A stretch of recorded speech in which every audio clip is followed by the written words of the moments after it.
Olá, tudo bem? Então, hoje a gente vai continuar a discussão sobre planejamento urbano, espaços públicos e a intenção da videoaula de hoje é discutir a última proposta que foi feita de revitalização, de requalificação de um espaço urbano muito importante aqui no Brasil. Então, nós vamos fazer um estudo de caso, tá? Meu nome é Mariana Brito de Lima, eu sou arquiteta e urbanista e mestre em engenharia urbana. Bem, a foto aqui já entrega qual é o local a ser estudado, né? Essa foto é do Vale do Anhangabaú, São Paulo. Então, nós vamos estudar o último projeto de requalificação urbana deste local. Esse projeto foi feito pelo arquiteto Jan Gehl, e um dos livros mais importantes dele é o livro Cidade para Pessoas. Ele é o autor da proposta de revitalização. E uma das frases mais importantes dele é: cidade cheia de vida, segura, sustentável e saudável. É isso que ele propõe nos estudos dele. Vamos conhecer um pouquinho do Jan. There is a book about my life and doings, and one chapter is called Changing the Mindsets. That is about studying and publishing books and telling a new story about what cities used to be like, what they could be like. And the next chapter is called Changing Cities. First, you must change the way people think, and then you can go ahead changing the cities. And that's exactly what has happened. I mentioned Copenhagen, Denmark. That is a place where we very early on started to change the mindset. And then later, it was natural to change the city. But that's the same we can see in New York, in the Australian cities, in Moscow most lately. A miracle has happened in Moscow. Maybe they didn't understand it so well, but they did it so fast. But great respect for that. Where I come from, I think that the average person have 20 years from retirement until they are buried. That is the same number of years from when you are born to you have your bachelor or something like that. That is many years. And also the people, the aging people are more and more fresh and agile, whatever. And all this leisure time and the better economy. And then also we have the traveling, the tourism, that we go from one place to another, which has to do with more leisure time and better economy. And also the cities are now competing on quality, not on how many cars they have. So more and more you can see these lists of livability, the listing of the most livable cities in the world. They are important for a number of decisions on where companies will go, where tourists will go, where visitors will go, where the cruise ships would stop, where the conferences will be organized. A number of these things has to do with quality. These things put new demands on the cities.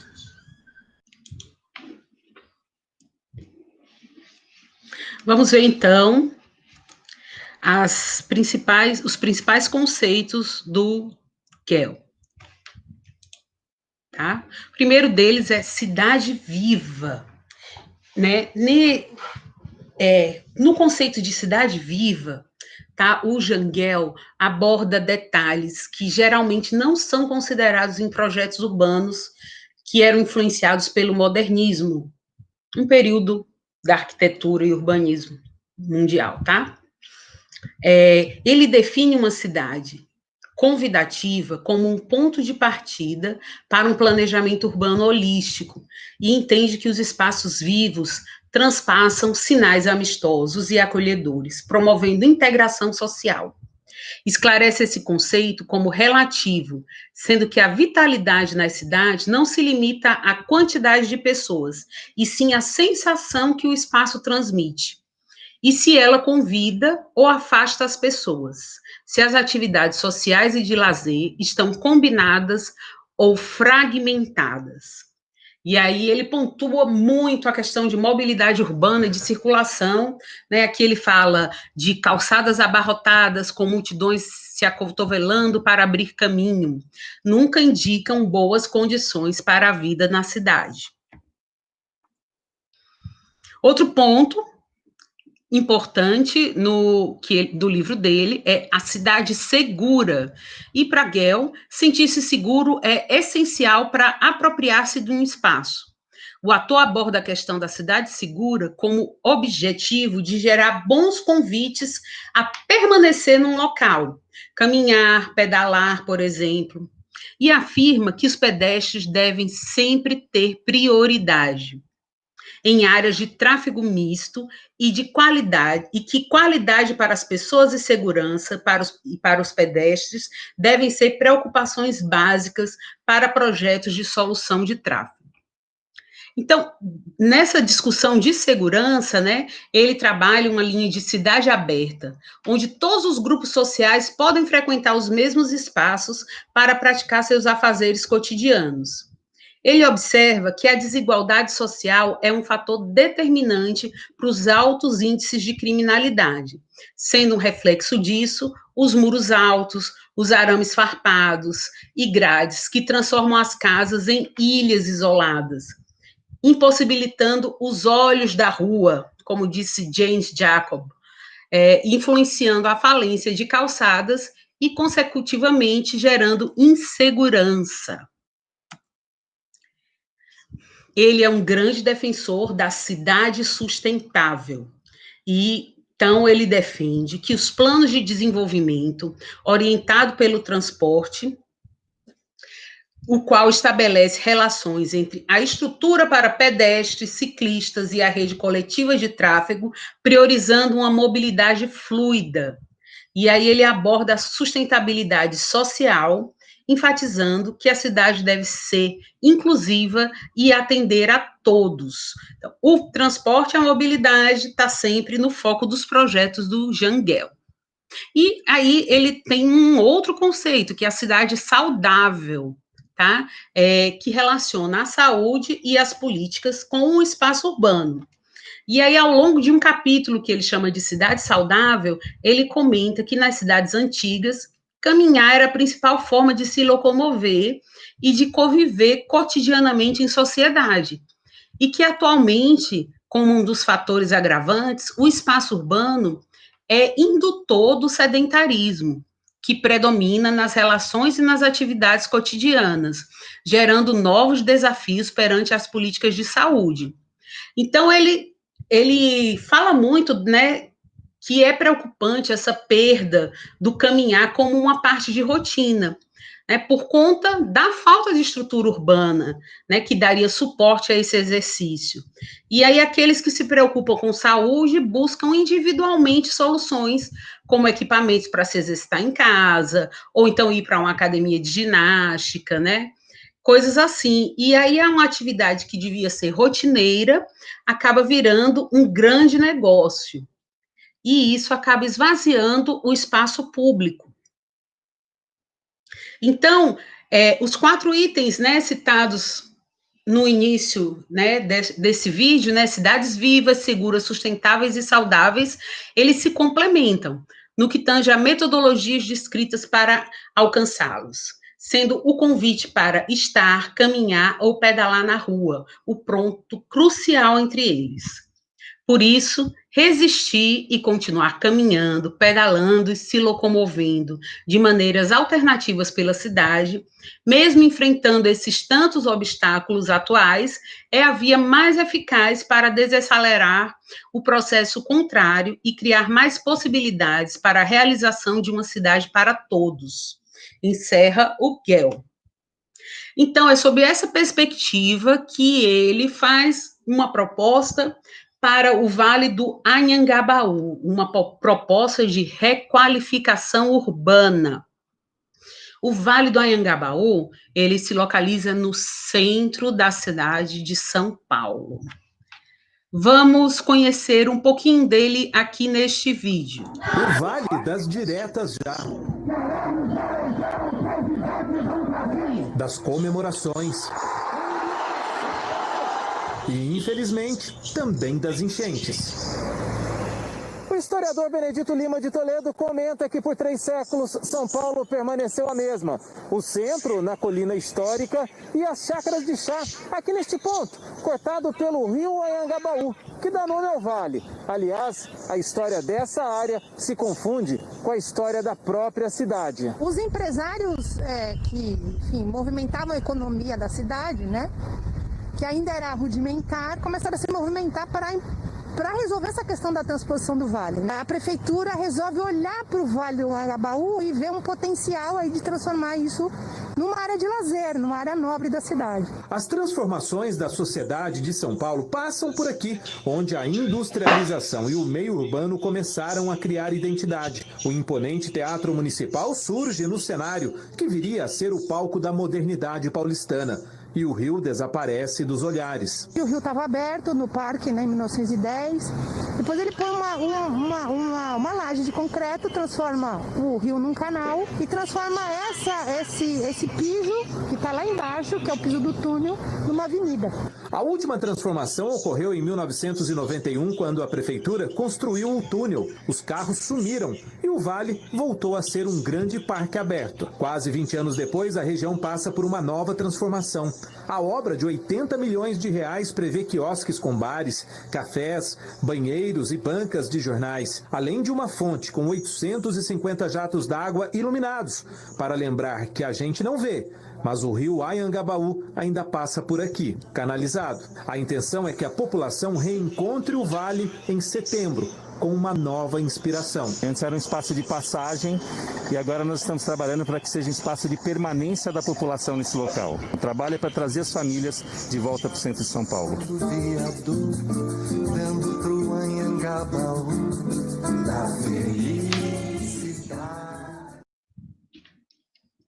Então, esse é o local do nosso estudo de caso, revitalização do Vale Anhangabaú.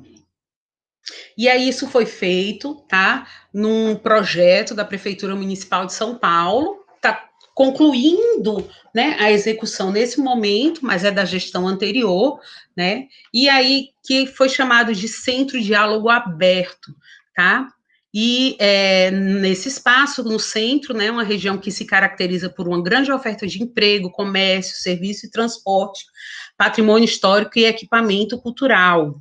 Nesse cenário, é que o projeto de reurbanização do Vale busca uma construção de um conceito que permita transformar a região em uma área animada, segura e atraente, redefinindo os significados de uso e qualificando os espaços urbanos.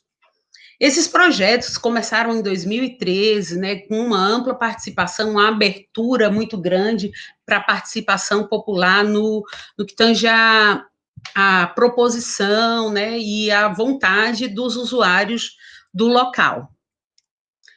Então, aqui é uma das imagens do Vale do Anhangabaú, tá? Ele está localizado, como eu já falei, no centro de São Paulo, entre os viadutos do Chá e o viaduto Santa Efigênia, né? É um local de manifestações, de shows populares, reúne vários prédios importantes, como a Prefeitura de São Paulo, o Teatro Municipal, a Escola de Dança, o Conservatório Dramático, um campus universitário, e é rodeado por grandes edifícios, né? No subsolo corre o rio Anhangabaú, né, que é um nome indígena, que significa em tupi, rio ou água do mau espírito.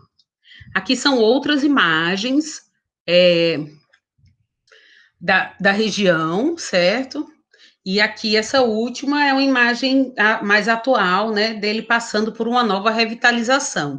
Então, esse vale, ele já ele segue uma sequência de revitalizações. Essa não é a primeira, né? E muitos criticam ainda de que não é a solução definitiva, mas é um espaço muito importante, não só para São Paulo, mas para o Brasil.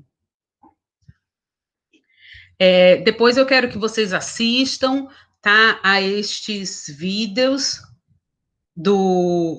de eventos que ocorrem. Eu vou colocar só o iniciozinho de cada um, tá? Então, por exemplo... Uma intervenção curiosa ocupa o viaduto do Chá, no centro da capital. Diversos balanços foram instalados e atraem a atenção de crianças e adultos que se divertem em pleno Vale do Anhangabaú. Veja na videoreportagem de Renata Falzoni.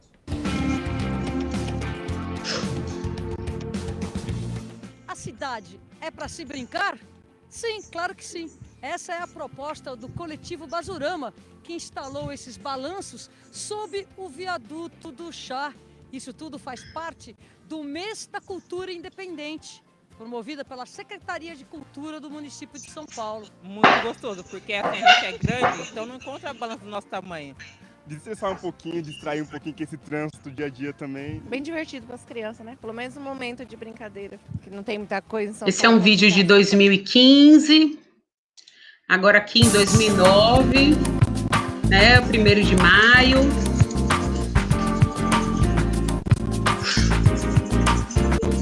O Sintoresp participou do 1º de Maio Unificado, que reuniu milhares de pessoas no Vale do Anhangabaú para a comemoração do Dia do Trabalhador. Neste ano, a celebração unificou todas as centrais sindicais e entidades como as frentes Brasil Popular e Povo Sem Medo, em torno das bandeiras como a defesa da aposentadoria e dos direitos trabalhistas. Eu acho que o maior é a unidade do movimento sindical, a unidade dos trabalhadores e trabalhadoras, num momento que os trabalhadores passam as piores...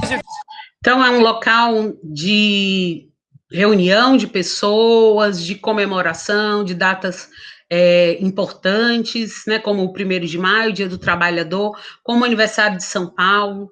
É cenário de muitos vídeos, de muitos clipes.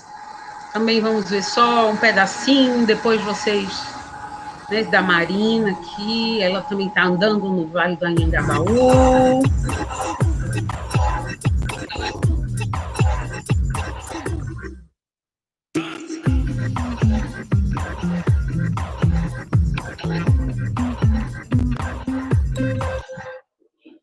Então, só para exemplificar, né, é uma área, certo? Que é de múltiplos usos, tá? Desde a sua primeira revitalização, requalificação. Primeira etapa de um planejamento urbano, como sempre, necessita de um diagnóstico. Então, foi feito um diagnóstico, né, sobre os problemas atuais que ocorriam nessa região do centro de São Paulo, tá? E aí o diagnóstico mostrou que, né, que haviam dificuldades, como o ir e voltar do transporte público, que o Vale do Anhangabaú, apesar de estar localizado no centro de São Paulo, ele não é facilmente encontrado, porque faltam conexões entre os pedestres e as estações de terminais de transporte público. Tá? E aí, também foi, no diagnóstico, falou-se que ele é um ambiente ruim para os sentidos. A Via Expressa, que está localizada abaixo do vale, prejudica as condições de conforto, porque o túnel, né, mas tem as duas entradas, a entrada e saída do túnel, que acabam virando um grande vetor de poluição, de poeira, de ruído, né? Então, cria um ambiente pouco convidativo, principalmente nas extremidades dessa praça. Outra coisa é que nesse local existem poucas atividades e também as chamadas fachadas passivas.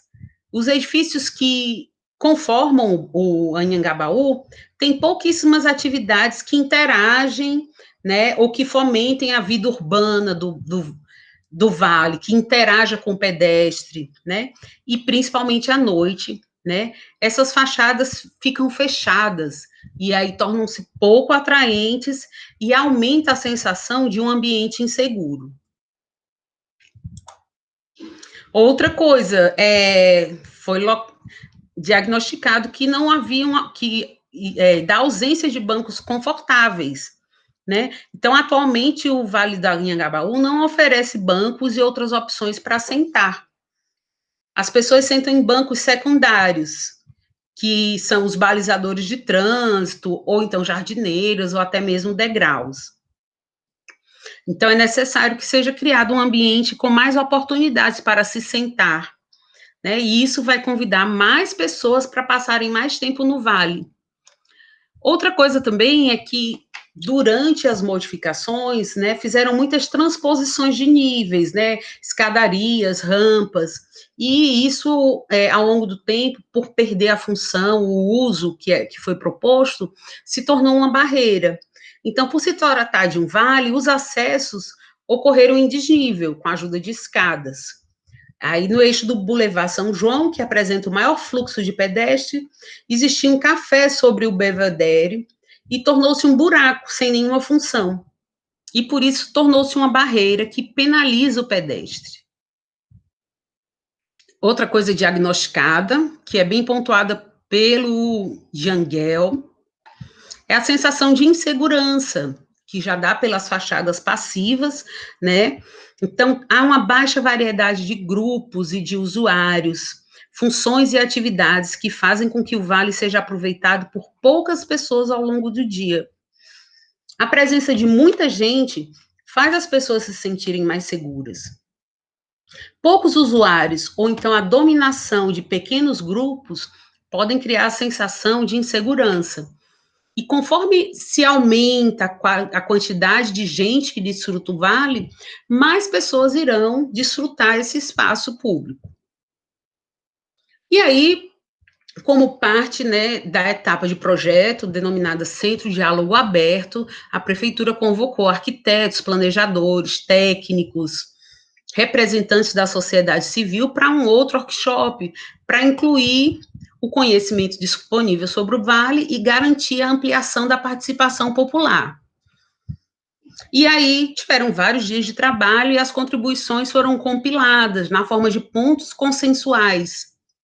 E isso guiou o desenvolvimento da proposta. Os principais pontos de consenso foram a inclusão de Wi-Fi grátis, mais árvores, bancas com diversas funções, cadeiras dobráveis, boa iluminação e recuperação da água na paisagem do vale. Aqui são fotos da oficina para discutir, do diálogo aberto, né, do estudo feito, e aí foram pontuadas estratégias para a vida urbana, certo? Então, este é o vale, ó, a entrada e saída dos viadutos, teatro municipal, certo? Áreas de evento. E aí vamos pensar nessas estratégias, certo?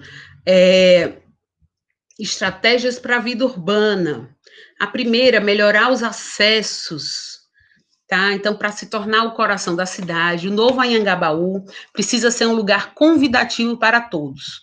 E para isso é necessário que tenha um piso contínuo, uma superfície única, para garantir a acessibilidade universal para todos os grupos. Está integrado entre as redes de ruas, permitir que os pedestres caminhem respeitando o seu desejo de deslocamento, evitando barreiras, garantir boas condições para o pedestre e também para as ruas que dão acesso ao vale, e conduzir e fomentar o deslocamento de pedestres entre os terminais e estações de transporte público. Respeitar a escala humana também, para tornar ele convidativo, ele deve oferecer um ambiente que respeite a escala humana. Então, acrescentar a escala monumental, ou seja, a escala que é muito grande, né? Esse vale, esse espaço que está sendo requalificado, ele é uma área enorme, né? Mas diminuir, pensar em unidades menores, né? Concentrando as pessoas junto aos térreos dos edifícios. ter boas e variadas oportunidades para se sentar, ser um ambiente confortável, né, no ponto de vista sensorial, então visual, auditivo, olfativo, né, de conforto também, trazer mais verde, mais água para garantir um bom ambiente para o lazer e desobstruir o campo visual, tá? E ter uma boa iluminação para garantir que todos os usuários se sintam seguros nesse ambiente.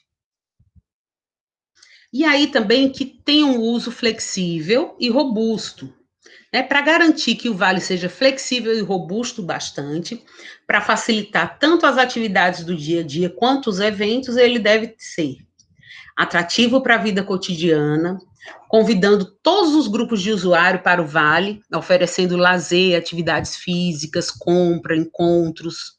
Ele tem que ser atrativo para a realização de eventos de todos os tamanhos, oferecendo uma superfície flexível que se ajuste à dimensão de tamanhos diferentes, de necessidades de cada evento. Ele tem que ser robusto para o uso, mas de fácil manutenção, adaptável ao clima e aos diferentes grupos de usuários ao longo do dia, semana e ano. E aí foi feito um estudo, né, dos programas intensos e variados para uso da praça durante o dia. Então, é um estudo né, da trajetória do Sol, tá? No período da manhã, né? Tem sombra na parte leste do vale. Então, nesse local sombreado, né? Vai ficar localizado atividades relacionadas à hora do maior fluxo de pessoas indo para o trabalho e atividades para crianças, né? Tanto para escolas como para famílias. E aí, na hora do almoço, para o começo da tarde, a área de sombreamento já está mais ampliada, e aí as pessoas vão poder usar o espaço público para comer, para fazer reuniões, para outras atividades, para compra, certo? E aí o sol preenche todo o vale, e as feiras e os cafés começam a ter mais clientes. E no início da noite também se pensa na continuação do uso, né, desse espaço, certo? Traz muitas pessoas para funções ativas, bares e restaurantes, por exemplo, programas noturnos mais diversos, né? E com isso a necessidade de incluir efeitos de iluminação para eventos públicos e para feiras noturnas. Outro ponto diagnosticado é a necessidade de fachadas ativas e de uma programação. Essa é a quarta estratégia para a vida urbana. Então, reativar as fachadas do térreo do edifício. Essas fachadas do térreo, elas precisam conversar com o pedestre, né, com o que está acontecendo lá do lado de fora. Né? Não pode fechar os olhos para a rua, tá certo? Então, esse térreo, ele deve ser ocupado por lojas e restaurantes, né? Para ocupar essa zona mais próxima do edifício.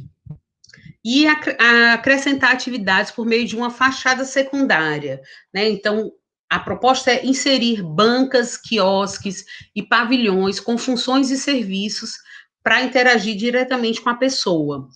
Dessa forma, ativar o espaço como um todo, ao propor o desenho de um mobiliário urbano e elementos que convidam as pessoas a passarem o tempo, a fazer atividades físicas e jogar, tornando o vale um local que atrai diversos tipos de usuário. Vocês perceberam que, desde o início desse vídeo, que se repete essa frase, né, de diversos tipos de usuário, da necessidade de termos diversos tipos de usuários, certo? Então, é muito importante nós termos usuários diferentes, isso traz segurança, isso traz vitalidade a um espaço público. E aí, eu vou mostrar agora uma planta, né, para definir que formas de vida urbana são desejáveis e, então, programar um espaço em função disso. Vamos lá. Vamos detalhar isso aqui, ó, tá? A primeira questão, piso, tá? Então, O vale vai ser dividido em 6 camadas, cada uma delas acrescentando elementos que dão suporte à implementação das estratégias. Então, piso com a superfície uniforme, flexibilidade, robusto para o uso e para a manutenção, um piso que se conecte com as ruas do entorno, que facilite diferentes atividades ao longo desse espaço público, que conte a história de um rio que existe ali, né, que está canalizado, mas que existe, que existiu como rio, e que minimize as dimensões do vale, que é um espaço enorme, mas que um piso que traga uma sensação assim mais da escala humana. Né? A água, né? Então é proposto o retorno do uso da água para mostrar a história do rio, né? E essa água deve ser um elemento flexível e lúdica e convidativa. Árvores, tá? Então é necessário, né, a inclusão de mais árvores para que o vale seja considerado pulmão verde do centro, para melhorar o microclima, para que nós tenhamos uma marquise verde, então a área para circulação sombreada, mas que mantenha as visuais desobstruídas, então a parte central do vale ela está desobstruída, certo? E aí outra proposta conceitual, bancos, né, que não existiam na última, anteriormente, né, porque já houveram outros projetos de urbanização desse local, né, mas vocês viram que não existiam bancos atualmente. Então, o banco é um convite para ficar no local, na praça, no espaço público, né? Então, ter lugares para conversar, diferentes disposições de bancos fixos e cadeiras dobráveis, ao longo das bordas do vale e das fachadas deles. Outra, bancas e pavilhões. Vejam que está localizado na área sombreada matinal, né? Então, quando você acrescenta bancas e pavilhões, né, a esse espaço público, você aumenta as funções que antes estavam localizadas somente nos prédios. Então, a gente está ampliando as funções desse vale, né, como ficou chamado de fachada secundária, então é mais uma opção para uso, né, então para atrair mais pessoas para este local.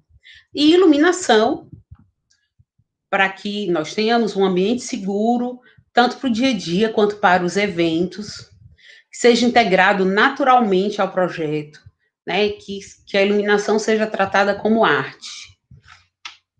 Esse é uma seção transversal do corte, então aqui a gente está considerando que tem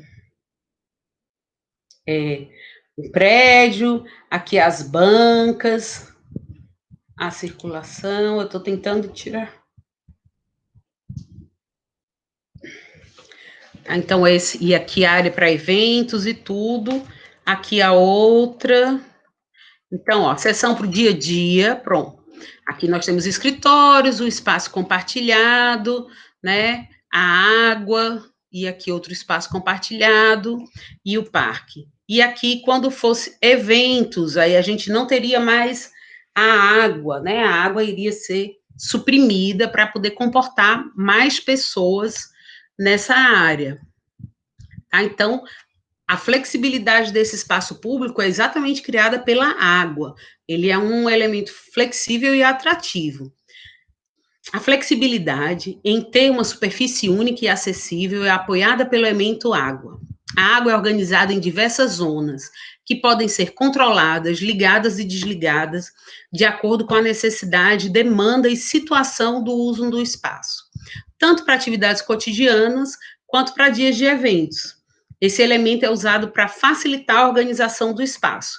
E aí, a equipe que elaborou o projeto simulou, né, como ocorreria, por exemplo, num dia que não estivesse havendo nenhum evento, né? Então, toda essa área aqui seriam fontes ligadas, tá?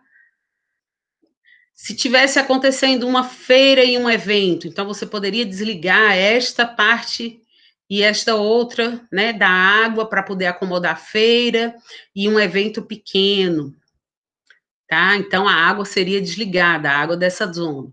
E se tivessem múltiplos e pequenos eventos, nós também desligaríamos, né, mas a água iria direcionar as pessoas de um evento para um local, né, de outro evento para um local, para não ter conflitos, e aqui outro evento, né, e a água serve como direcionamento, certo? Desses eventos. Bem, pequenos eventos acontecendo e o restante dia a dia. Essa é outra simulação de uso para o vale. Eventos de médio porte. Então, vejam, né, sempre a água, né, de uma das áreas está sendo desligada. E eventos de grandes portes, né, que muitas vezes fica embaixo do viaduto do chá, aquele que a gente viu no vídeo dos balanços, né? Então, é desligada a água e se torna uma única superfície, né? Quando termina o evento, se ligam as fontes, e essa água vai ser utilizada também para a limpeza do espaço após o evento. Aqui é outro diagrama, uma maquete simulando como seria essa nova revitalização, com alguns pontos. Então, vamos ver, por exemplo, o ponto 1, 4 e 3. 1, a questão de mobilidade, né, o acesso por ciclovias, né? 3, a inclusão de árvores e jardins. 4, estrutura para montagem de grandes palcos, né? 2, conforto, né? Mais bancos e áreas com Wi-Fi. Eu acho que qualquer espaço público com Wi-Fi atrai pessoas. Conveniências com quiosque, café, floriculturas e bancas de jornal, entre outros pontos de comércio. E aqui também é uma perspectiva artística do que se pensa para o vale, né, para o uso do vale após a sua requalificação. E, como eu disse, esse projeto que está em conclusão nesse momento, né, existe uma série de vídeos sobre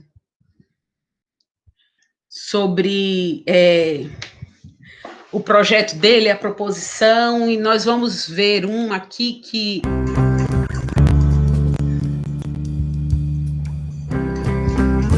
O governo municipal de São Paulo acaba de lançar o edital de concessão do Vale do Anhangabaú, concessão privada do Vale do Anhangabaú. Bom, a primeira questão, e isso já em outras ocasiões já colocamos, questionando a necessidade de uma reforma e mesmo dessa reforma que, por exemplo, vai implantar fontes luminosas, o que vai ser extremamente difícil de manter. Mas, mais que isso, qual que é a ideia dessa concessão? A ideia é que um concessionário privado promova o que se chama ativação cultural do vale.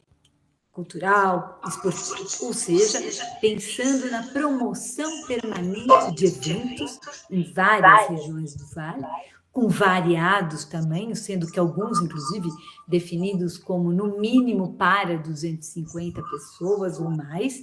Então, já é de se estranhar, né, nesse momento de pandemia, em que está se pensando se vai acontecer em algum momento da história de volta grandes aglomerações e grandes eventos, essa concessão basicamente está baseada na ideia da promoção de eventos, de um lado, e do outro, e é aí que vai ser o negócio para a concessionária, a exploração econômica de lojas, enfim, de venda de produtos, de quiosques que vão se instalar naquele lugar e que, evidentemente, tem uma relação com esse evento. Num modelo, inclusive, muito semelhante ao que foram as FanFest no período da Copa, ou seja, se pega um espaço público que é de todos e que lá dentro apenas alguém terá a possibilidade de vender água, de vender cerveja, de vender produtos e, através da promoção de grandes eventos que atraem muita gente, isso vai ser permanentemente lucrativo.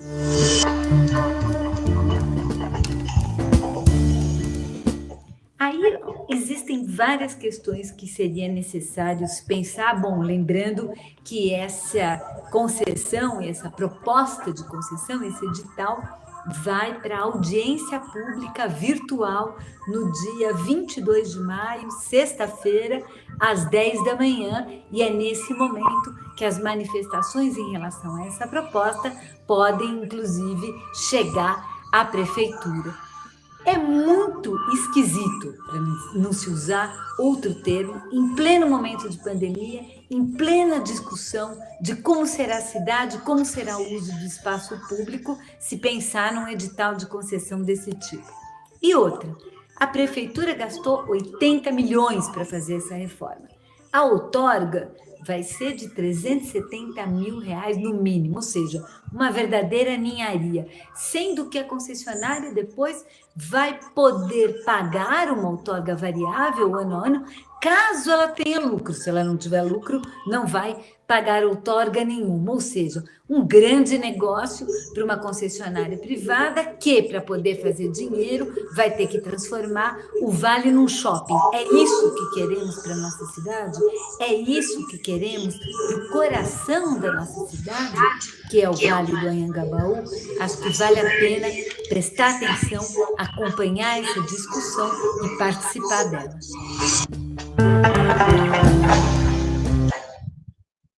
Então, essa foi a fala da professora Raquel Ronick, da Faculdade de Arquitetura e Urbanismo da USP, sobre o final, né, dessa proposta de revitalização, ou seja, já está próximo de ser inaugurado e tudo, então tem muitas reportagens atuais, e eu vou deixar na sala de aula um link para um vídeo que é um pouco maior, mas que é de extrema importância, porque faz um histórico da maioria das obras de revitalização, de requalificação urbana desse espaço. Então, enquanto turma de gestão de espaços públicos, né, de lazer, de cultura, vale a pena a imersão, o estudo em relação a esse espaço. Então, fica um vídeo da série do Sesc TV, da série Sesc Arquiteturas. Ele foi gravado em 2016, então essa proposta ainda estava no papel, essa nova que está se concluindo, do Jangel. Eu não tenho aqui uma opinião definitiva quanto ao uso, né, como a professora da FAUSP, mas como um estudo de um espaço, de um grande espaço de lazer e cultura, vale demais a pena, né, se aprofundar nele, ok? Então, muito obrigada e até a próxima.